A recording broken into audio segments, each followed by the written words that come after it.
Hello and welcome to National Drive Electric Week here in Ithaca.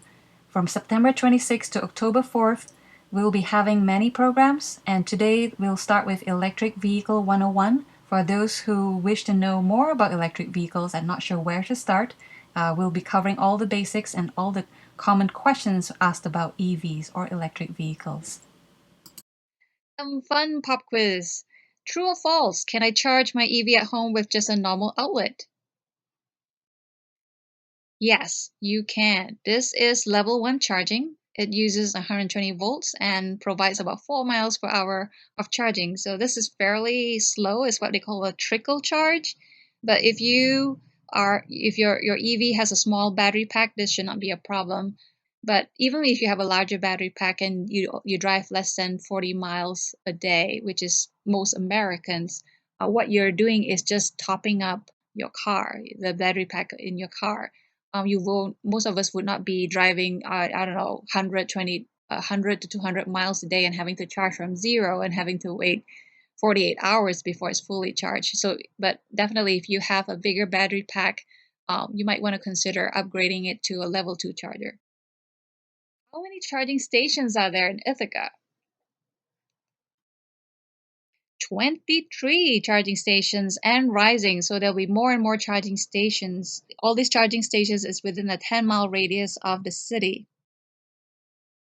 This is a map of the city of Ithaca showing you those charging stations. Many of these charging stations are level 2 chargers, and it will provide 12 to 25 miles per hour of charging. I was going to say that PlugShare is a site that you can use to plan your route if you're planning to go outside of Ithaca. And there are a lot of, as you can see, there are a lot of charging stations along important interstates. Possible amount of incentive available for qualifying EVs. Up to $9,500.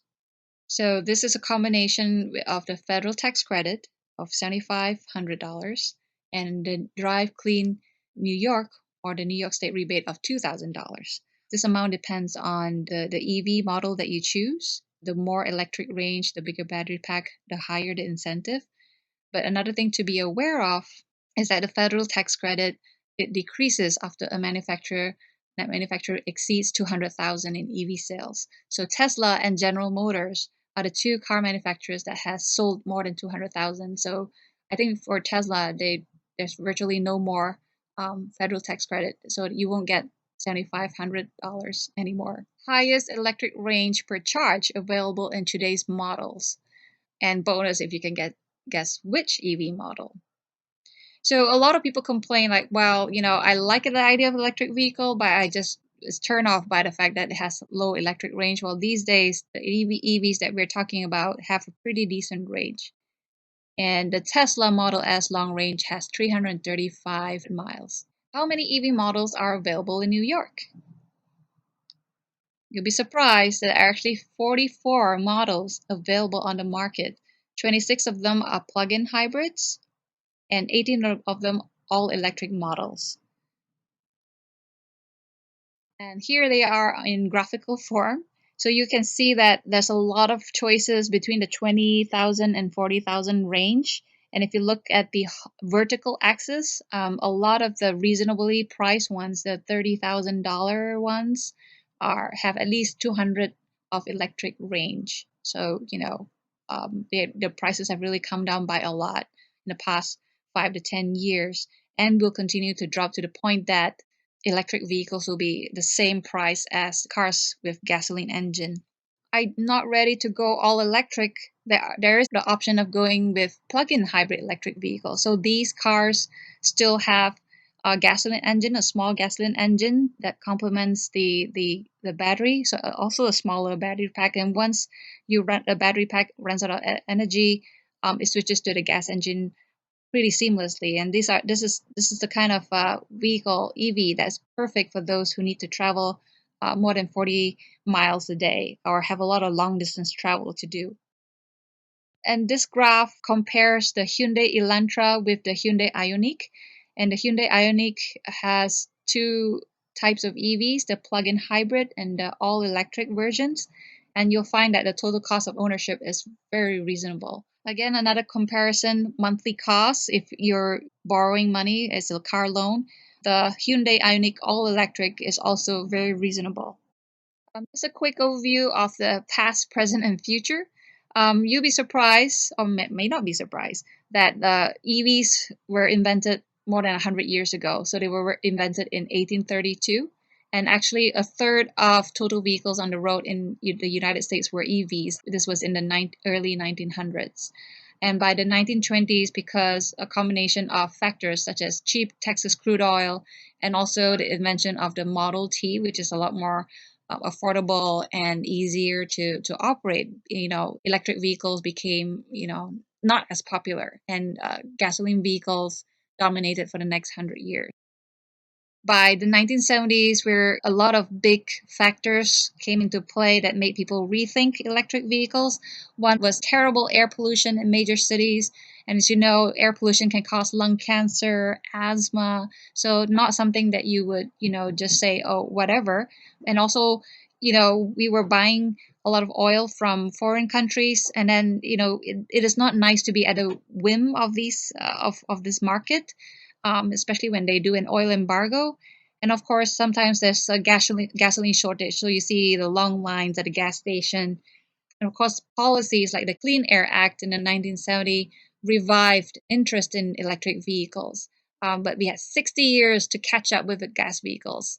And it doesn't help that it was hurt by recession. There was progress that was starting to be made in battery research. And that was in the 70s that the lithium ion battery was invented by Dr. Stanley Whittingham. And he actually was one of the Nobel laureates who was celebrated last year for his work on battery research. And the timeline for 1990s to early 2000 is that the Toyota Prius, which is a very popular hybrid, was first introduced and was ranked by the Environmental Protection Agency, the EPA, as one of the cleanest vehicles. And by 2010, the Nissan Leaf, this humble green electric vehicle, sold 400,000 worldwide by 2019. And Tesla, having started out in the late 1990s to early 2000, caught up fairly quickly with the Tesla Model S, 260,000 sold globally. As I mentioned earlier, the cost of batteries will continue to go down, and this would help with prices of EVs and make it more comparable to gasoline vehicles, making it also easier for people to make that decision. Well, should I buy an EV or not? I mean, the price would factor into that decision. So the prediction is that by 2025, the battery prices are expected to fall between $125 to $150 per kilowatt hours, and then this will allow EVs to compete with gas vehicles. Some countries are fairly confident in this projection that they are already making policies like by 2035, all new cars sold in Europe to be all electric, and France is even more aggressive about their goals, 2040, to ban petrol and diesel cars. And there you have it, Electric Vehicle 101. What do you think? Will you consider EVs in your next vehicle purchase? Still not sure? Well, we have more educational content coming your way, virtual test drives of different types of electric vehicles. We also have contests for those who are interested in submitting pictures of themselves in front of their cars or electric vehicles. Tell us why you love your car. And if you like to drive and enjoy the fall foliage, do join us for a drive from Stewart Park to Summerhill Brewery on October 4th at 11 a.m. We hope to see you there. Well, thank you for listening today, and this is Lee signing out. Thanks.